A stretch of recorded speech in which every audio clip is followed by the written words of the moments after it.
Hi viewers, welcome to our channel. ప్రస్తుతం మనతో పాటు భారద్వాజ్ గారు సీనియర్ జర్నలిస్ట్ ఉన్నారు. వారితో ఒకసారి మాట్లాడదాం. సార్ నమస్కారం. సార్ నమస్తే అండి.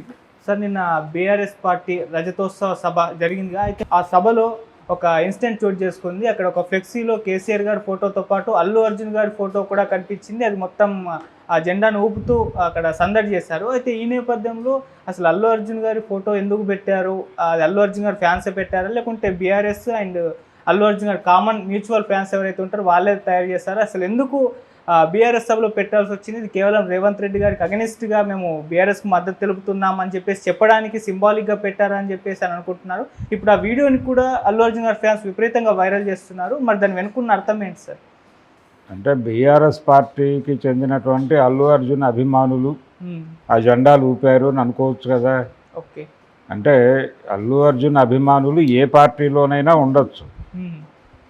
ప్రేక్షకులే ఓటర్లే ప్రేక్షకులు అనుకున్నప్పుడు వాళ్ళు ఏ పార్టీకి అయినా అఫిలియేట్ అయి ఉంటారు. అంత మాత్రం చేత ఫలానా వాళ్ళు ఫలానా పార్టీలోనే ఉండాలి అనేది ఏం లేదు, రూల్ ఏం లేదు. కాబట్టి వాళ్ళు కాంగ్రెస్తో అంటే దీనిలో నుంచి ఒక స్పెక్యులేషన్ పుట్టించడం కోసం ఈ వార్త బయటకు తీసుకొస్తున్నారు. సంధ్యా థియేటర్ నేపథ్యంలో రేవంత్ రెడ్డి గారు కొంత అల్లు అర్జున్ అరెస్ట్ చేయడం దాకా వెళ్ళి కొంత ఇబ్బంది పెట్టారు, హ్యూమిలేట్ చేశారు.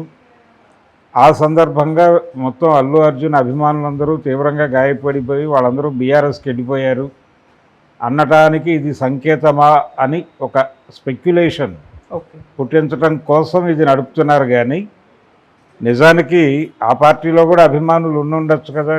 బీఆర్ఎస్కి చెందినటువంటి అల్లు అర్జున్ అభిమానులు జెండాలు ఊపారు అని ఎందుకు అనుకోకూడదు? అలా చూడాలి కదా విషయాన్ని. ఎందుకు ప్రతిదాన్ని కార్నర్ చేసి స్పెక్యులేట్ చేసే పద్ధతిలో ఒక థంబ్నెయిల్ యాంగిల్ చూసి ఈ రకమైనటువంటి డిస్కషన్స్ చేస్తున్నారు.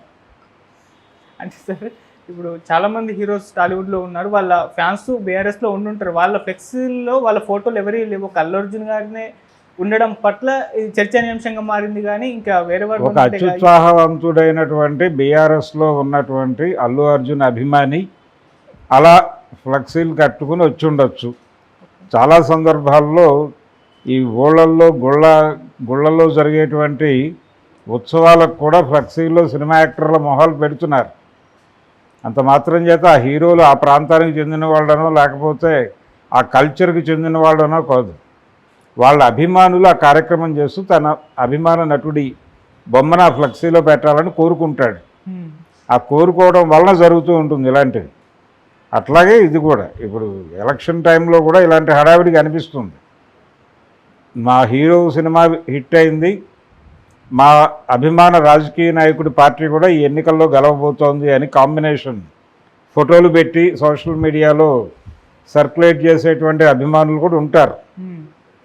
ఇది సహజం. కాకపోతే ఇక్కడ అల్లు అర్జున్ ఎందుకు అది ప్రముఖంగా మాట్లాడుకోవాల్సి వస్తుందంటే రేవంత్ రెడ్డికి ఆ ఫ్యామిలీకి అలాగే అల్లు అర్జున్ మావగారికి రేవంత్ రెడ్డికి మధ్య ఏదో ప్రాబ్లం ఉంది, గ్యాప్లు ఉన్నాయి, ఆయన్ని కూడా కొంత ఇబ్బంది పెట్టారు అనేవి అప్పట్లో వార్తలు. అల్లు అర్జున్ మామగారిని కూడా, ఆయన పొలిటీషియన్, కాంగ్రెస్ పార్టీతోనే ఉన్నాడు, ఆయన బీఆర్ఎస్లో చేరిపోతున్నాడు అనే స్పెక్యులేషన్ కూడా దీని వెనకాల పునాది కావచ్చు. ఆయన బీఆర్ఎస్లోకి వెళ్ళిపోబోతున్నాడు, అందుకని ఇలా అల్లు అర్జున్ ఫ్లెక్సీలు వెలిసినాయి అక్కడ బీఆర్ఎస్ సభల దగ్గర అన్న పద్ధతిలో కూడా చర్చలు జరగచ్చు. అయితే ఇంత నేపథ్యం, ఇంత బీఆర్ఎస్ని గెలిపించే బాధ్యత అల్లు అర్జున్ భుజానికి ఎత్తుకుని రేవంత్ రెడ్డికి వ్యతిరేకంగా ఒక పొలిటికల్ ఐక్య సంఘటన కట్టే ప్రయత్నం చేస్తాడని అనుకోనక్కర్లేదు. ఆయన సినిమాలు, ఆయన హడావిడి, ఆయన ఉన్నాడు. ఇక్కడ పొలిటికల్ వార్లో లేడు ఆయన.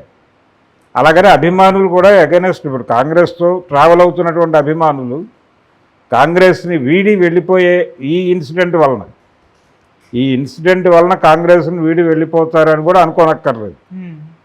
ఎక్కడి వారు అక్కడే ఉన్నారు. ఎవరికి సంబంధించినంత వరకు వారి శక్తి సామర్థ్యాలు ప్రదర్శించే ప్రయత్నం వారు చేస్తున్నారు. అలాగే చూద్దాం ఇన్సిడెంట్. ఎందుకు దాన్ని కన్ఫ్యూజ్ చేసి స్పెక్యులేట్ చేయాలి? అంటే గతంలో కొన్ని ఎగ్జాంపుల్స్ అయితే ఉన్నాయి సార్. ఎన్టీఆర్ గారి పేరుని వైసీపీ వాళ్ళు యూజ్ చేసుకునే సందర్భాలు చూసాం. జనసేనకు అగెనిస్ట్గా అల్లు అర్జున్ గారి పేరుని కూడా వైసీపీ వాళ్ళు యూజ్ చేసుకోవడం చూసాం. సో అటువంటిది ఇప్పుడు తెలంగాణలో కూడా వచ్చేసింది. అటు రేవంత్ రెడ్డి గారికి అగెనిస్ట్గా ఇటు బీఆర్ఎస్ వాళ్ళకు మద్దతు ఉంది అని చెప్పుకునే ప్రయత్నం ఏదో చేస్తున్నట్టుగా తెలుస్తుంది. అంటే అధికారికంగా వాళ్ళు వేదిక మీద ఎవరైనా మాట్లాడితే కేసీఆర్ లేకపోతే కేటీఆర్ మైకి పుచ్చుకుని రేవంత్ రెడ్డి ప్రభుత్వంలోకి వచ్చాక సినిమా వాళ్ళని కూడా వేధించుకుతున్నాడు. పాపం నోరు వాయి లేనటువంటి ఆ అల్లు అర్జున్ తీసుకెళ్ళి జైల్లో పెట్టడం ఏమైనా పద్ధత అని చెప్పి మాట్లాడి ఉంటే అప్పుడు దాన్ని వాళ్ళు భుజాన్ని వేసుకున్నారని అనుకోవచ్చు. ఓకే, కానీ అటువంటి స్టేట్మెంట్లు ఏమి ఇవ్వలేదు కదా. లేదు, జస్ట్ ఫ్లెక్సీలు మాత్రమే, అవి కూడా అభిమానులు ప్రదర్శించినవి. సో ఆ పార్టీలో ఉన్న ఆయన అభిమానులు హడావిడి అనుకోవచ్చు. ఓకే, వాళ్ళు ఇంకొంచెం అగ్రెసివ్గా బీఆర్ఎస్ని గెలిపించి వాళ్ళ మనసులో ఉంటే పగ సాధింపు కార్యక్రమం ఉంటే ఉండొచ్చు. అంటే మన అల్లు అర్జున్ అరెస్ట్ చేస్తాడా రేవంత్ రెడ్డి, ఆయన ఓడించాలి అనేటువంటి ఒక పర్సనల్ టార్గెట్ ఫిక్స్ చేసుకుని బీఆర్ఎస్లో యాక్టివ్గా ఉండొచ్చు వాళ్ళు. అందుకని ఓవర్ యాక్షన్ చేసి ఉండొచ్చు. ఓకే, ఆ యాంగిల్ అది ఇంకా జెన్యూన్ యాంగిల్ కదా, పర్ఫెక్ట్గా సెట్ అయ్యేటువంటి కోణం అది. దానికంటే అల్లు అర్జున్ ఉద్యమం చేస్తున్నాడు రేవంత్ రెడ్డికి వ్యతిరేకంగా, ఆ ఉద్యమంలో భాగంగా ఆయన క్యాడర్ నిన్న అక్కడ ఫ్లెక్సీలు పెట్టింది అనే దానిలో